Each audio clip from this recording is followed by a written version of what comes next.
So sorry, I think I failed to turn my camera because apparently I think when you are using a face camera it doesn't have that provision. So what I was just trying to show is this. So if you look at the what I would call the business life cycle for a startup in the construction sector, I think on average it takes about 3 months.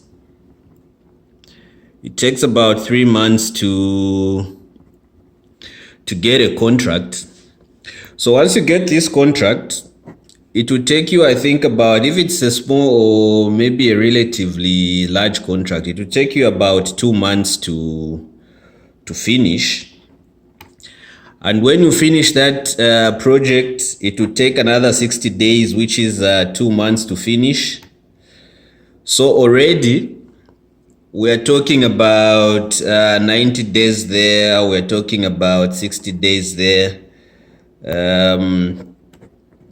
So on average, it can take you about 7 months for you to get your payment out. Now remember, most of these jobs, they don't really come with their own advance payment. So you really have to look for your own money to finance the cost of the project. Now, for most startups, especially in Zambia, when you are given this contract, you obviously go out and borrow. And because you don't qualify to borrow from a bank, you then rely on the black market. You go to our friends, the loan sharks. Okay? So these loan sharks, when they give you the money, the agreement will not be that they will start counting the interest when you are done with the project. The interest actually kicks in right at the time when you contract that loan. So interest starts counting immediately. Now, by extension, then we are saying you carry this interest on your books for the next 7 months. Okay? So by the time you are done with this project, interest would have accrued for 7 months. Your payment comes through here after 60 days. It all gets swallowed up. You don't make anything, and you again go back to your starting point where you had no capital. Okay?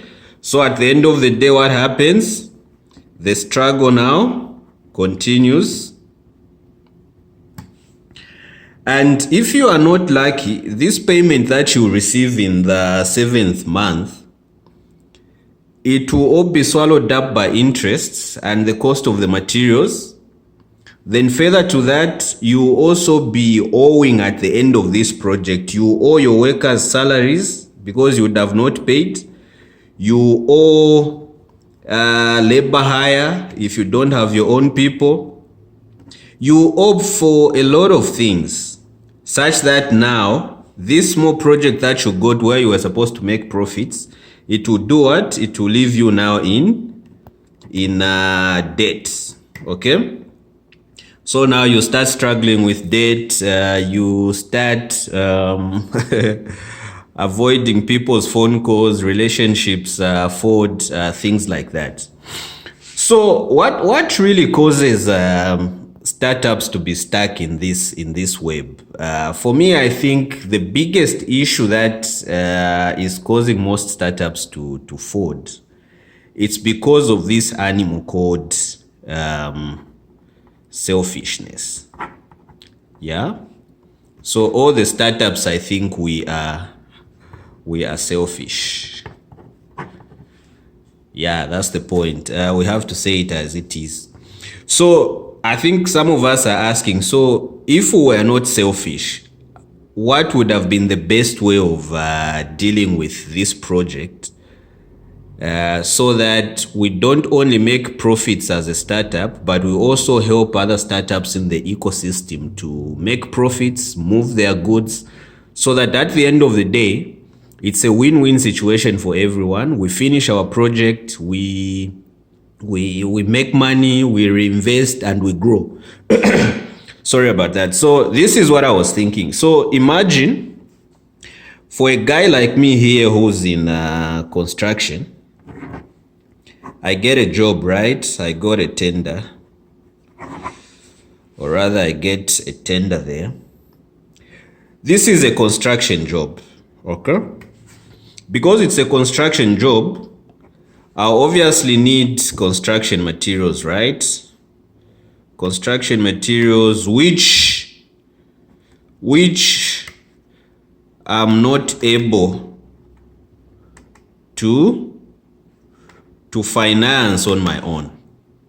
Now, in the same construction sector, there are colleagues of mine who are running hardware shops, but because they are startups, they also don't have anywhere to sell these items to, because I mean, they have no business. Yeah, we have to be honest with that. And the fact that they have no business, they would have also tied up capital in their stock, okay? Because capital is tied up in their stock, and also because they cannot sell their goods, then they also inflate the inventory days on hand. So the period that they hold these items in stock is going to be so large, such that they will start also incurring inventory holding costs, because they have to pay for the warehouse rent, they have to pay for overheads, things like that. So now, if this was a proper functioning ecosystem, this guy is my friend, okay? So I go to this guy, I tell him to say, look, look, my guy, I've won this contract, but I don't have materials to finance the contract. So how do you come in? So we agree with this guy that he's going to finance, or he's going to give me construction materials, okay? And once this contract is fulfilled, then payment is going to be made to this guy, and the surplus then will come to me. But now here is how it works. So this guy gives me the materials, I finance the contract, okay? The monies are paid, this guy gets his share, I also get my share. So what has happened in this cycle is that this guy has managed to turn over his inventory, okay, in the shortest possible time.